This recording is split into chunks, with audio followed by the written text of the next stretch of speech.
نبی پاک صلی اللہ علیہ وسلم کی حدیث ہے مسلم میں طبرانی میں، حضور نے فرمایا آؤ میں تمہیں پچھلے زمانے کے ایک ایماندار نوخیز ولی اللہ کی بات سناؤں۔ پچھلے زمانے حضور نے فرمایا پچھلے زمانے میں ایک بادشاہ جادو کے زور پہ حکومت کرتا تھا۔ جب وہ ایک جادوگر اس نے رکھا ہوا تھا تو جادوگر اس کو جادو بتاتا، وہ جادو کے زور پر حکومت کرتا۔ جادوگر بوڑھا ہو گیا تو کہنے لگا بادشاہ کوئی نوجوان میرے پاس بھیج دے، اب میں بوڑھا ہو گیا ہوں میرا پتہ کوئی نہیں کب مر جاؤں۔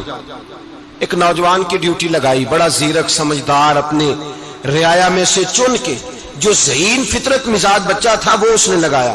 اللہ کے محبوب علیہ الصلوۃ والسلام فرماتے ہیں بچہ جادو سیکھنے لگا، وقت گزرنے لگا۔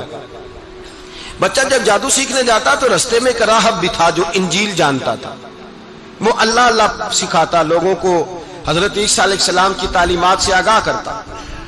اس نے دیکھا کہ یہاں بھی لوگ اکٹھے ہیں تو وہ بچہ اس راہب کے پاس بھی اٹھنے بیٹھنے لگا۔ اب جب اس کے ساتھ اس کی گفتگو بڑھنے لگی تو اس کو باتوں میں لذت آنے لگی۔ اس نے راہب نے پوچھا کہ تو کون ہے اور کس طرح سے آیا ہے، کیا تیرا معاملہ ہے؟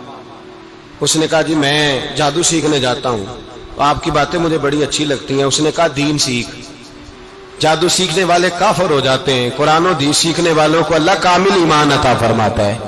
فرمایا یہ سیکھ۔ بچہ بیٹھنے لگا، اس کے پاس آنے لگا، باتیں دل میں گھر کرنے لگی۔ ایک وقت آیا کہ مسلمان ہو گیا، اور مسلمان کیسے ہوا؟ بچہ کہتا ہے میں تجربہ کر کے ہوا۔ اب میں تھوڑا سا وقت جادوگر کے پاس بھی جاتا اور باقی سارا وقت وہاں بیٹھتا۔ میں ایک دن جا رہا تھا تو رستے میں اژدہا تھا، بہت بڑا سانپ تھا، رستہ روک کے کھڑا تھا۔ یہ حضور نے بیان کی حدیث۔ نبی پاک صلی اللہ علیہ وسلم فرماتے ہیں بچہ کہتا ہے کہ رستے کے اندر سانپ ہے، رستے بند ہے، لوگ چھتوں درختوں پہ چڑھے ہیں، ہراش ہے۔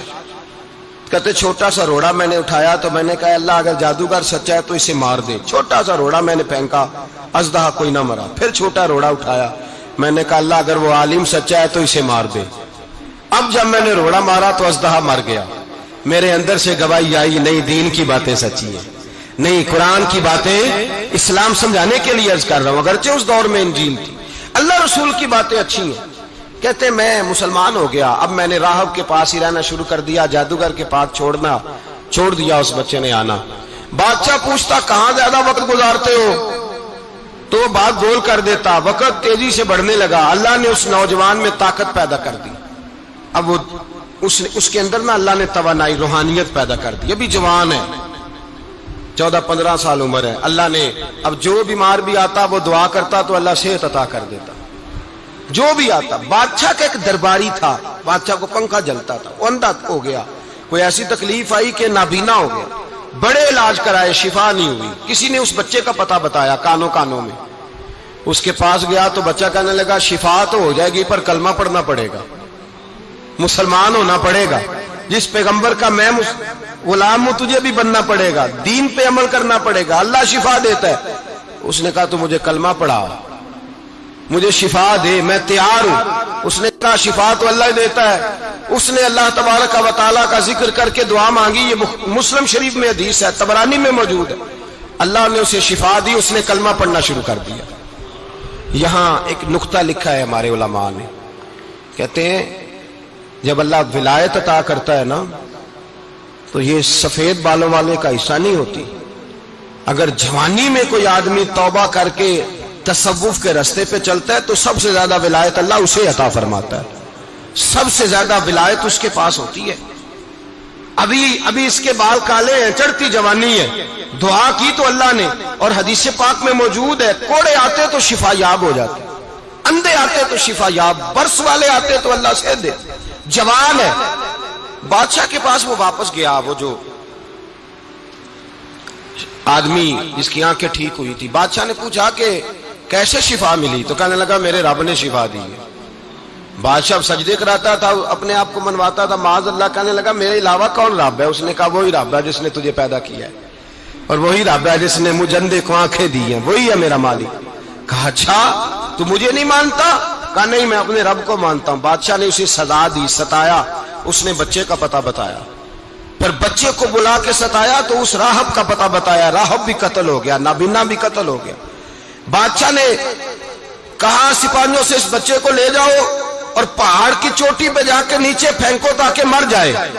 بچہ پہاڑ کی چوٹی پہ گیا تو ہاتھ اٹھا کے کہنے لگا یا اللہ میرے لیے نہیں اپنے لیے، میرے لیے نہیں اپنے لیے انہیں اپنی قدرت کے جلوے دکھا. میرے لیے نہیں، اللہ کے بندے اپنی جان بچانے کی دعائیں نہیں مانگتے، اپنے لیے انہیں اپنی قدرت کے جلوے دکھا. یہ دعا مانگی، جتنے لوگ ساتھ آئے تھے وہ سارے زمین پہ گرے اور سب مر گئے، پہاڑ سے گر کے مر گئے. بچہ واپس سیدھا بادشاہ کے پاس کہنے لگا لو بھائی میرے رب نے مجھے بچا لیا ہے. جوان کا ایمان دیکھو، میرے رب نے مجھے، بولو میرے اللہ نے مجھے ایمان کی گواہی دے رہا ہے، میں بچ گیا ہوں، تو جھوٹا ہے، میرا رب سچا ہے.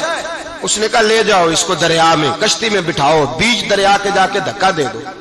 بیٹھے کشتی میں، دریا کے بیچ گئے، اور جب جا کے وہاں اس کو دھکا دینے لگے تو اس نے کہا اللہ میرے لیے نہیں اپنے لیے انہیں اپنی قدرت کے جلوے دکھا.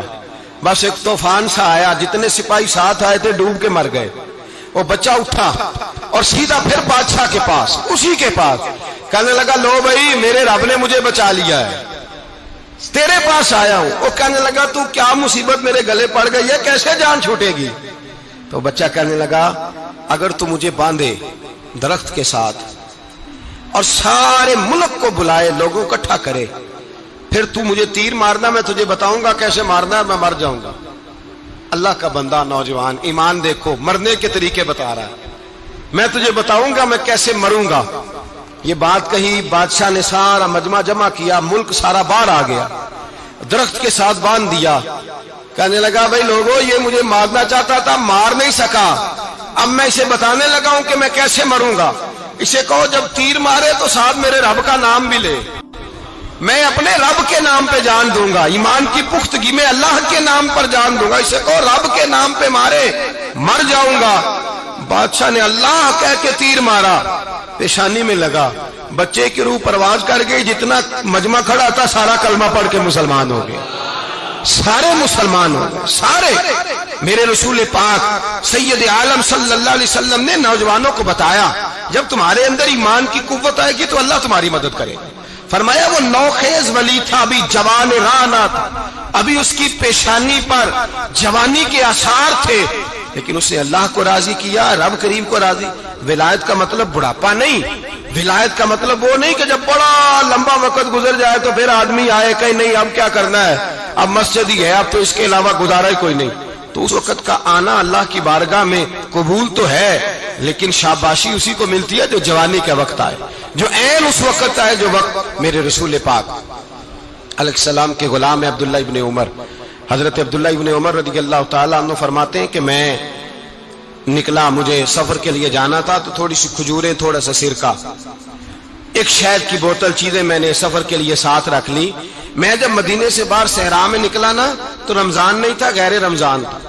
میں نے ایک نوجوان کو دیکھا بکریاں چرا رہا ہے، بکریاں چرا رہا ہے. اے جوان، آپ فرماتے ہیں اس کا چہرہ بڑا نورانیت والا، گرد پڑی ہوئی پر بڑا حسین. فرماتے ہیں میں نے اس کو کہا کہ آ جاؤ کھانا کھا لو، روزے بھی نہیں تھے. کہنے لگا نہیں میں نے روزہ رکھا ہوا ہے. فرماتے ہیں میں نے کہا پتہ کروں کہ نیرا نیک ہی ہے کہ پرہیزگار بھی ہے. نیک وہ ہوتا ہے جو نماز پڑھے روزہ رکھے، پرہیزگار وہ ہوتا ہے جو گناہ سے بچے، وہ پرہیزگار ہوتا ہے. کہا پتہ کروں پرہیزگار بھی ہے کہ نہیں. کہتے میں قریب گیا تو میں نے جا کے اس کو کہا بھائی تیری بکریاں بڑی پیاری ہیں، میرا دل کرتا ہے ایک بکری مجھے دے دو. کہتے وہ جوان، غربت بھی، پریشانی بھی، پر دامان توکل کی یہ خوبی ہے کہ اس پر پابند لگے ہوتے ہیں، دھبے نہیں ہوتے. غربت ہے. کہا جناب ایک بکری دے دو. آنے لگا جناب بکریاں میری نہیں، بکریوں کا مالک کوئی اور ہے. کہتے میں نے آزمانے کے لیے کہا کہ بکریوں کے مالک کو کہنا ایک بکری بھیڑیا لے گیا ہے، کہہ دینا بھیڑیا لے گیا ہے. تو کہتے اس نے میری طرف دیکھا، گرد سے اس کے بال اٹے ہوئے، آنکھوں میں روشنی، چہرے پہ اطمینان، لب و لہجے میں ایمان کی طاقت. نوجوان کہنے لگا حضور بکریوں کے مالک کو تو کہہ دوں گا بھیڑیا لے گیا ہے، جب عرش کا مالک پوچھے گا تو کیا جواب دوں گا، اللہ کو کیا جواب دوں گا. کہتے ہیں میں کانپنے لگا، اس کی بات سن کے واپس آیا، جو کام نکلا تھا وہ چھوڑا، واپس لوٹ آیا.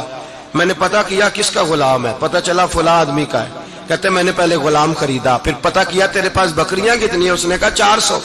کہتے میں نے مالک سے ساری بکریاں خریدی، پھر غلام کو بلایا، پھر وہ بکریاں تحفے میں دی، تحفے میں۔ کہنے لگا حضور یہ سارا کچھ مجھے کیسے ملا؟ میں نے کہا تیرا ایمان بڑا پختہ تھا تو میرے رب نے تجھے انعام عطا فرمایا۔